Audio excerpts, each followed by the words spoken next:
Let's read the question first. Correct trend of first ionization energy in group 13 is IE1 की बात की हुई है.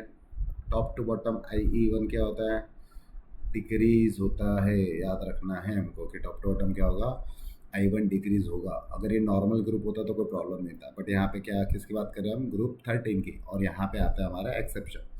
अब एक्सेप्शन में बात करें तो सबसे पहले याद रखो कि बोरोन का जो साइज होता है सबसे छोटा होता है.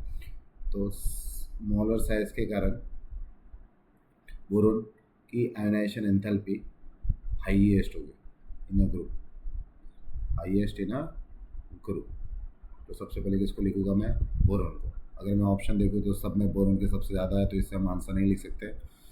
अब बात करते हैं हम एल्यूमिनियम, टेल्यूरियम और गैलियम. मतलब सेकेंड ऑप्शन में हमको क्या दिया है?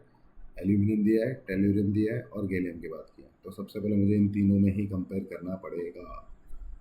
जनरल टर्म के हिसाब से हम एल्यूमिनियम लिखते हैं, बट यहाँ पे याद रखना कि होता है क्या है कि जो गैलियम होता है हमारा, ठीक है, गैलियम में क्या होता है? डी ब्लॉक यानी डी ऑर्बिटल की एंट्री होती है. तो डी ऑर्बिटल के जो 10 इलेक्ट्रॉन हैं उनके बीच में क्या होता है? पुअर शील्डिंग इफेक्ट होता है. तो इसके कारण क्या होता है, जब मैं कंपेयर करूँगा एल्यूमिनियम और गैलियम का, तो यहाँ पे आयनाइजेशन एंथैल्पी किसकी ज़्यादा होगी? गैलियम की, due to poor shielding effect. और उसकी वजह से जेड इफेक्टिव बढ़ जाता है. याद करो क्या बोला है मैंने? पुअर शील्डिंग इफेक्ट पुअर है, मतलब न्यूक्लियस का चार्ज कहाँ पे आएगा? सीधा लास्ट इलेक्ट्रॉन पे जाएगा. तो जेड इफेक्टिव बढ़ गया ना, उसका मतलब ये हुआ. तो जब मैं एल्यूमिनियम और गैलियम को कंपेयर कर रहा हूँ तो गैलियम का ज़्यादा आएगा.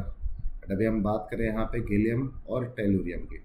अब टेल्यूरियम लास्ट में आता है, तो इसके पास डी भी होता है एंड एफ ऑर्बिटल भी होता है. अब मुझे बताओ, डी में 10 इलेक्ट्रॉन है, एफ में कितने हैं? 14 इलेक्ट्रॉन है.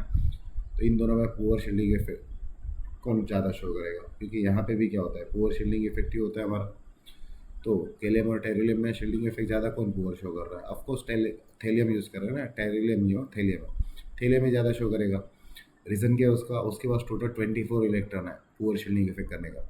तो जेड इफेक्टिव कितने से बढ़ेगा? 24 इलेक्ट्रॉन से बढ़ेगा ना. इसलिए जो थेलियम है हमारा, वहाँ पे हम क्या लिखते हैं यहाँ पे कि इनके पास ज़्यादा शील्डिंग, ज़्यादा जेड इफेक्टिव होता है. उसकी वजह से टी का सबसे ज़्यादा वैल्यू होता है. तो जब मैं कंपेयर करूँगा तो बोरोन सबसे पहले आएगा, फिर टी आएगा ड्यू टू ये पुअर शील्डिंग इफेक्ट, फिर गैलियम आएगा और फिर हमारा क्या आएगा? एल्यूमिनियम आएगा.